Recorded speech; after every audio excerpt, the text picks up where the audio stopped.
Hello friends, Mahanadi அடுத்து வர எபிசோடில் என்ன நடக்கலாம் அப்படிங்கிறத பற்றி பார்க்கலாம். இன்றைக்கான எபிசோட் எமோஷனலான எபிசோட் அப்படின்னே சொல்லலாம். விஜய் காவேரியை பிரிஞ்ச அந்த கவலையோட தாத்தா கிட்ட ரொம்ப எமோஷனலாக பேசுனாங்க. அதோட நான் காவேரியை மறுபடியும் நல்லபடியாக அந்த வீட்டுக்கு கூட்டிகிட்டு வருவேன், அவங்க வீட்டில் என்னை பற்றி தப்பாக நினச்சிருக்க அந்த நினப்பெல்லாம் நான் மாற்றுவேன் தாத்தா அப்படின்னு சொல்லி ரொம்பவுமே கான்ஃபிடென்ட்டாக பேசினாங்க. அதை கேட்ட தாத்தா விஜய் கிட்ட, அது அவ்வளோ சாதாரண விஷயம் இல்லைப்பா, உனக்கு நிறைய கஷ்டங்கள்லாம் வரும், அதெல்லாம் நீ தாண்டி தான் காவேரியை வந்து சமாதானப்படுத்த முடியுங்கிற விஷயத்தையும் சொல்லிட்டாங்க. அதை நான் பார்த்துக்கிறேன் தாத்தா அப்படின்னு சொல்லி விஜய் ரொம்ப நம்பிக்கையோட பேசிட்டு வந்தாங்க. இன்னொரு பக்கத்து பார்த்தோம் அப்படின்னா வெண்ணிலா வந்து விஜய் கிட்ட பேசும்போது விஜய் வந்து ரொம்பவுமே டிஸ்டர்ப் ஆகுறாரு. ஆனால் அந்த சந்தர்ப்பத்தை கரெக்டாக ராகினி பயன்படுத்திக்கிட்டு ரொம்பவுமே பார்த்தோம் அப்படின்னா விஷத்தை கக்குற மாதிரி எல்லா வேலையும் செஞ்சுக்கிட்டு இருக்காங்க. ஆனால் விஜய் வந்து இதுக்கப்புறமும் வெண்ணிலாவுக்கு இடம் கொடுத்து அவரோட வாழ்க்கையில் பிரச்சனையை ஏற்படுத்திக்க மாட்டார். ஏன்னா அந்த மாதிரி தான் தாத்தாவும் புரிய வச்சிருக்காங்க. சரி, இப்போ காவேரி அவங்க ஃபேமிலி எல்லாரும் நிவினோட வீட்டுக்கு போயிருக்காங்க. அங்கே என்ன நடக்க போகுது அப்படின்னு பார்த்தா இன்னைக்கான எபிசோட் லாஸ்ட்லேயே அது சூப்பராக ஒரு ப்ரொமோவில் காட்டிட்டாங்க.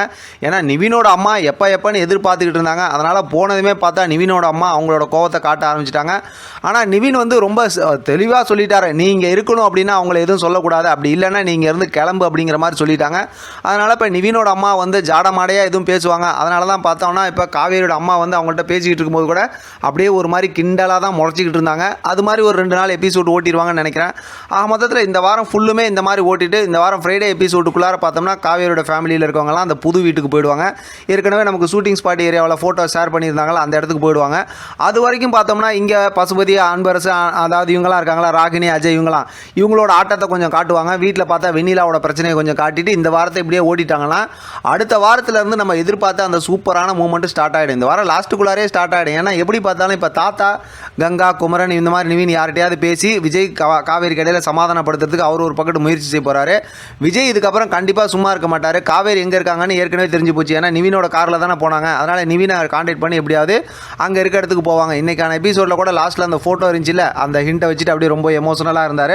அதனால் அடுத்தடுத்து நமக்கு நிறைய சுவாரஸ்யங்கள் காத்துக்கிட்டு இருக்கு. எப்படி பார்த்தாலும் நாளைக்கு ஒரு சூப்பராக ஒரு ப்ரொமோ வரும் நான் எதிர்பார்க்குறேன். ஏன்னா இப்போதைக்கு ஸ்டோரி இருக்கிறத வச்சு பார்க்கும்போது அடுத்து ஒரு ப்ரொமோ வந்துச்சுன்னா ரொம்பவுமே இன்ட்ரெஸ்டிங்காக இருக்கும். அதனால் நாளைக்கு ப்ரொமோ வந்துச்சுன்னா ரொம்ப தெளிவாக அடுத்து என்ன நடக்க போகுது அப்படிங்கிறத தெளிவாக நம்ம ரிவ்யூ பார்க்கலாம். இதை பற்றின உங்களோட கருத்து கமெண்ட் பாக்ஸில் தெரியப்படுத்துங்க. தொடர்ந்து ஆதரவு கொடுங்க. தேங்க்ஸ் ஃபார் வாட்சிங்.